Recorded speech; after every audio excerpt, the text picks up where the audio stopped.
In the last few months of 2023, I was laid off from a salaried position as a software engineer.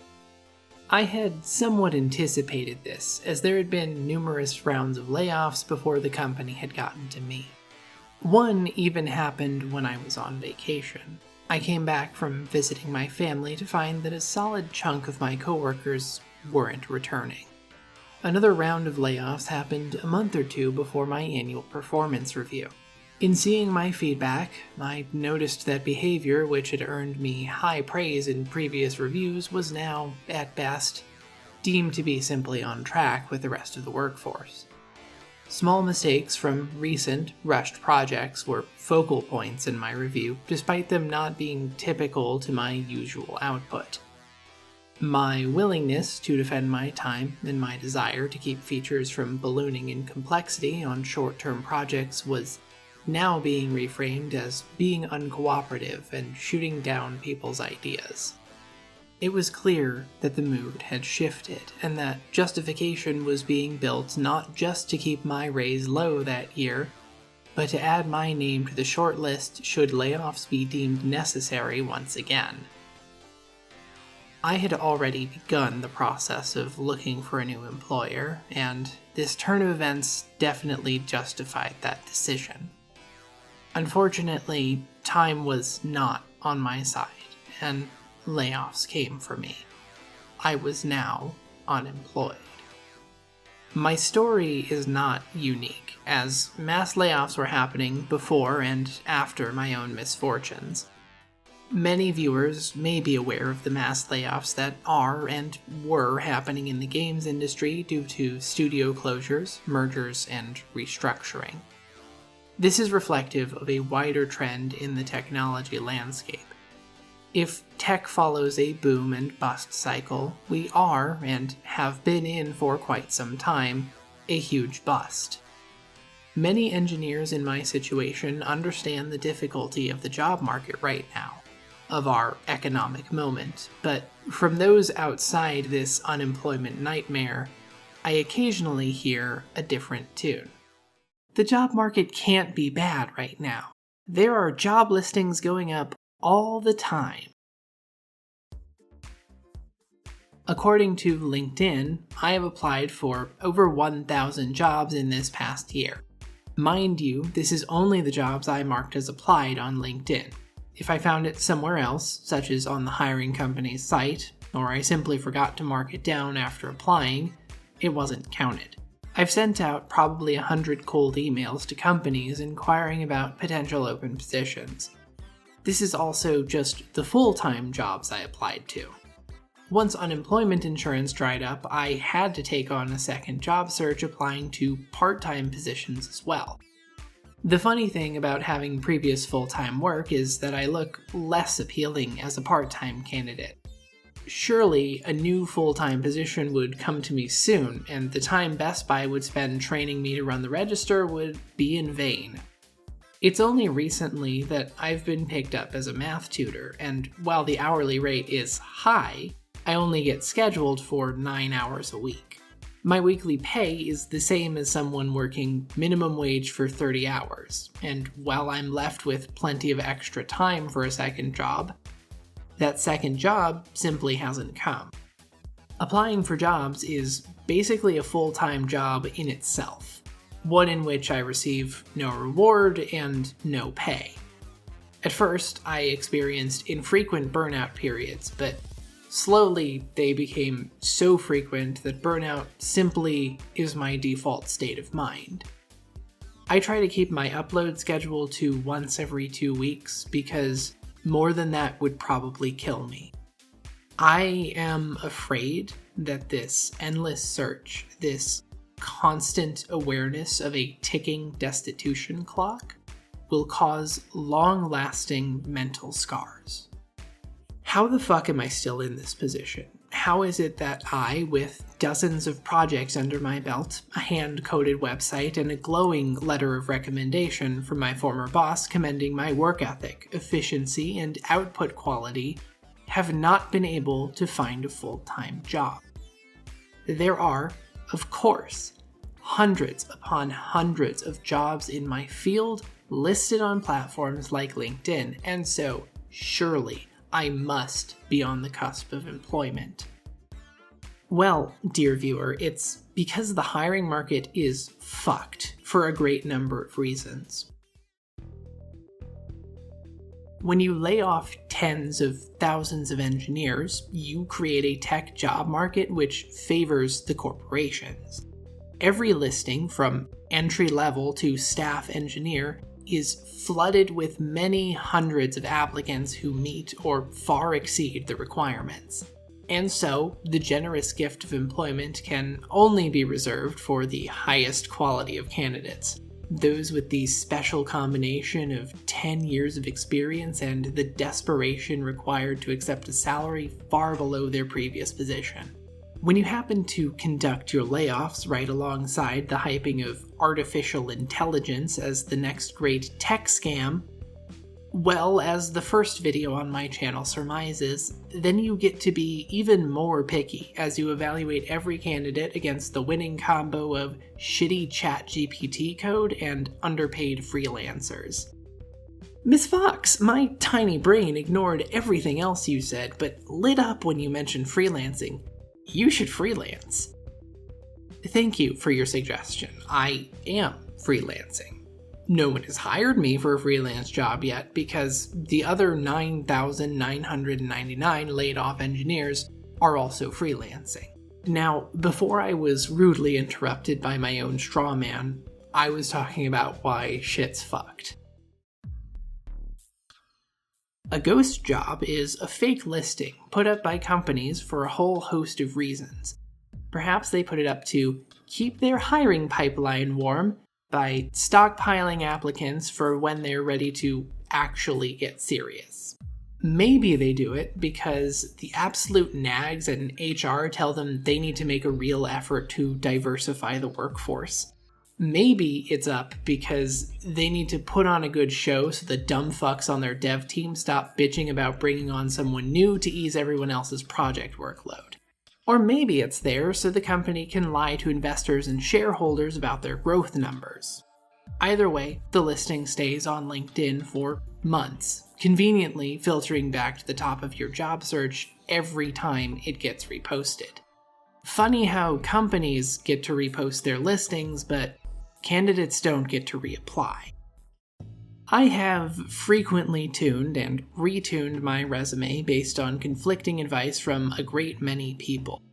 Referrals from former coworkers who are currently at the companies I'm applying to haven't gotten me even the courtesy of a first interview.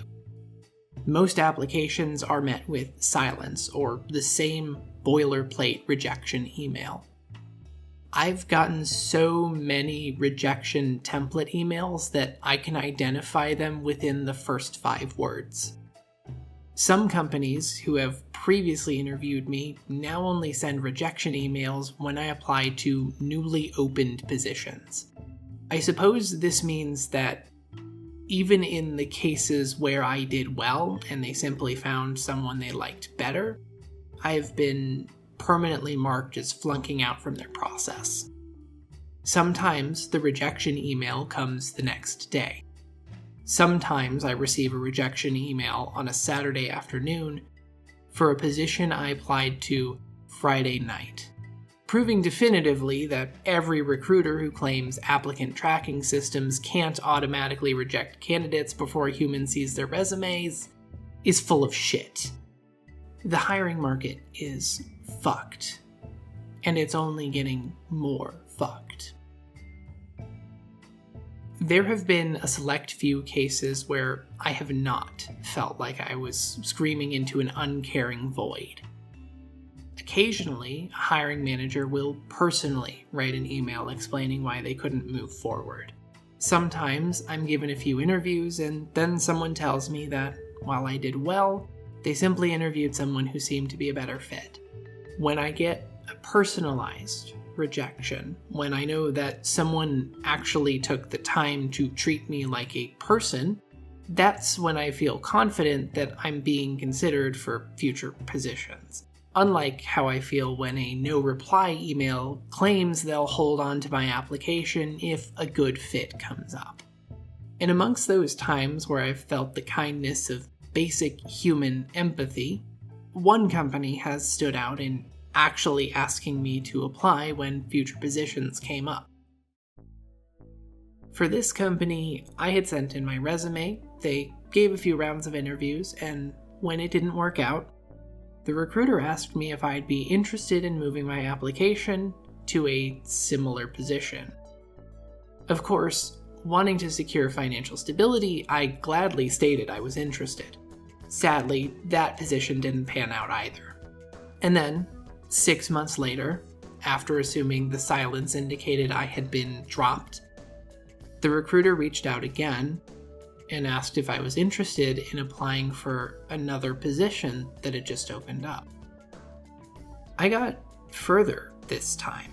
I charmed the fucking pants off them. I nailed my fucking interview, I talked a big game about my past projects, and holy shit, they actually looked at and had nice things to say about my personal website. The interviews are done. It's a week later. I get an email asking if I have time for a call. Wait, I've been here before. This is the part where they offer me my starting salary. That's how it went down when I got my last job. Rejections come in emails. Offers come over the phone. My heart is aflutter. My anticipation is building. I am trying to keep my expectations in check, but I can't stop myself from thinking about my next steps. I'm packing up my apartment in my head. I'm mentally applying for a new place to live close to my new job since it requires me to show up in office. I answer the phone and near instantly my hopes are shattered. It is December. Donald Trump will be inaugurated next month. The company has decided to put a hiring freeze on all positions. The unspoken reason is that they don't know how badly he's going to fuck the economy. The next day, I get an email from a different company notifying me that they too are in a hiring freeze. And while I choose to look positively on that phone call, surely the courtesy of a phone call means they liked me well enough to keep me in mind when hiring thaws. My heart is broken. On day one, Donald Trump announced a 1-2 punch of executive orders. There are only 2 immutable genders assigned at birth, and equal opportunity laws will be rolled back to combat the scourge of diversity, equity, and inclusion. The intention is clear: to build justification and signal intent for hiring discrimination.